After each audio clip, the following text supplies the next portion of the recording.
Stop scratching it. Oh my gosh. Is that your shoe? Yeah. Should I stand on my roof too?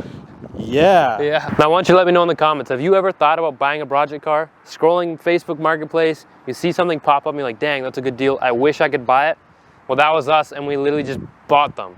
So we're going to compare the two and let you know the ups and downs of owning a project car. All right, let's start with the G.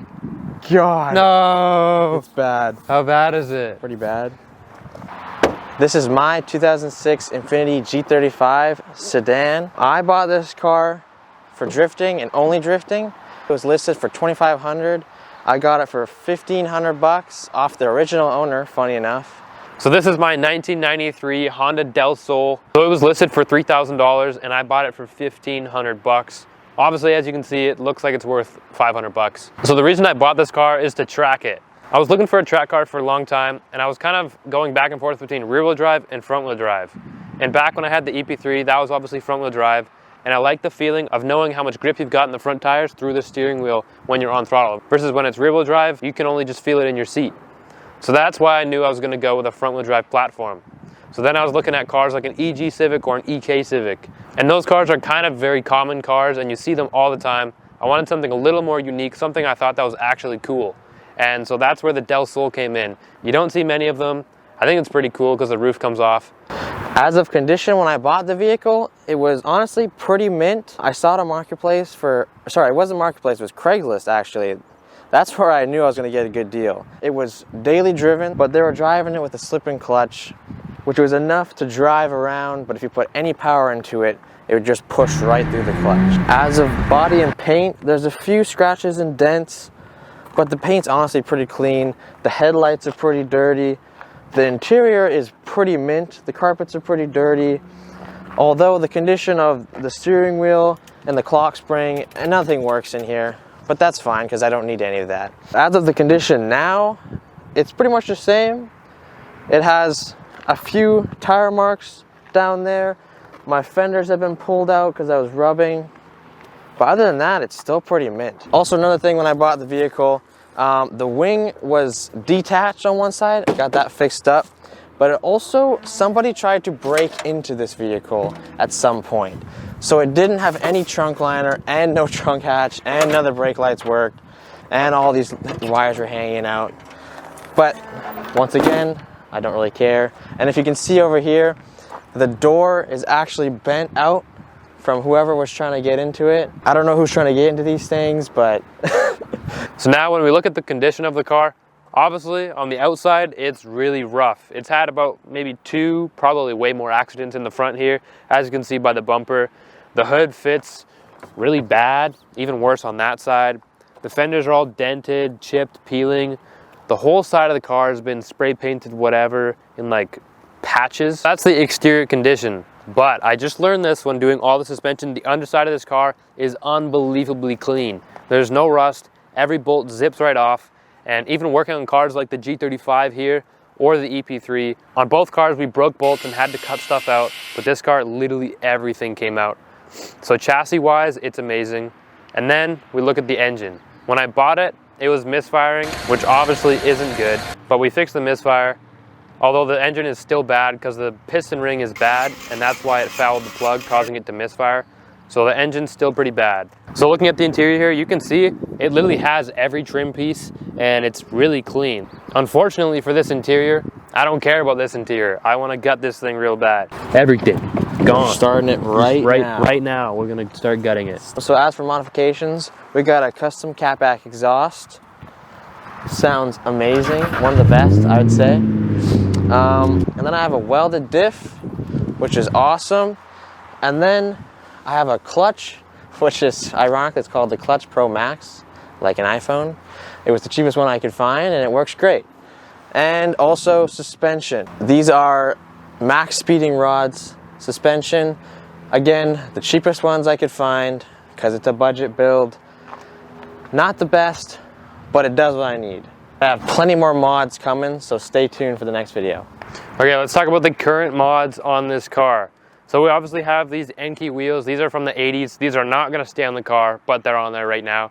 we have a really floppy intake. I don't know if it does anything, gives a little bit of noise to it. Another thing on the outside here is the hood. It's a vented fiberglass hood. It's really bad, but it's there and it's a mod. But now where the mods really come in, which is what I just did, is the suspension.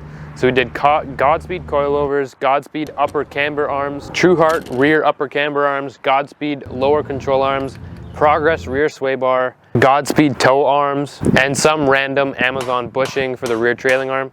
In the front, I am going to do lower control arms and ball joints because it's something that still has to be done. After that, all the suspension has been replaced in this car. And that's pretty much it for mods right now, but there's obviously a lot more coming in the future, as we said. I had a 350Z in my past, sold it, now I got this. I didn't want to take that drifting because it was too nice, so I bought this. But for future plans, I have some new interior mods, and I plan to strip the interior and all that stuff. I also have plans for more cosmetic mods, like a body kit, a wrap, clean the headlights, maybe a wing or something like that, or wheels. But yeah, other than that, it's just drifts good the way it is. And for another plan is a handbrake. Whether I get an inline handbrake or a separate caliper.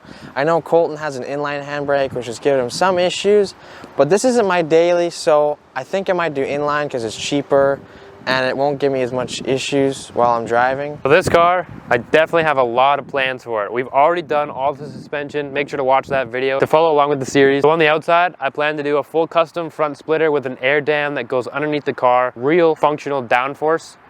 And then fender vents that you see a lot of the time was on EG Civics or EK Civics. And then in the rear here, a big wing and then a massive cut bumper.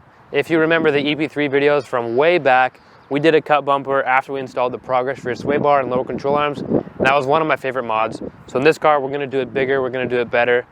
And then eventually along with that, we'll definitely get rid of this exhaust and do something custom that kind of follows the cut bumper all the way up. Should look super cool. And eventually, I will get wheels and tires. You might have noticed from the other videos that these are different. These are not the tires that are gonna be running on the track or the wheels. These are super old, would probably fall apart with any G-force. And these tires are like Jello. They're super bouncy.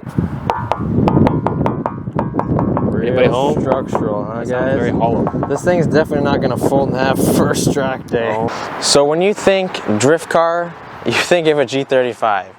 And as for performance, this thing performs very well. It's a great car to learn for sure. You know, everyone says it's got 300 horsepower. It's got 280 horsepower, which is honestly pretty fast. But at the track, it drifts very well. You got to find the right pattern with the wheel tread and the tire pressure. Although I will say, it's very heavy. It's got a lot of body roll, so a handbrake would be nice. But other than that, it performs very well at the drift track. So Jackson talked about the performance on his G, which he actually has real experience. This car, I have yet to take the track.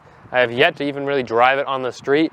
But I know for a performance standpoint that it's not very good at all. This engine only has 130 horsepower when it's not misfiring or burning a ton of oil. And there's also the fact that it is a Del Sol with the roof chopped off. So it's super flexy and it's even heavier than a Civic. So that means that this car in a race at the racetrack is pretty much never going to be competitive. But as we talked about earlier, I didn't really buy it for the performance. I bought it for the looks. I don't know. Look at this thing. I can't remember why I bought it. Yeah, cool car is what I was going for. Cool track car. So those are our two $1,500 project cars. Let us know in the comments which one you would choose, and make sure to subscribe to see future videos on each builds on these cars.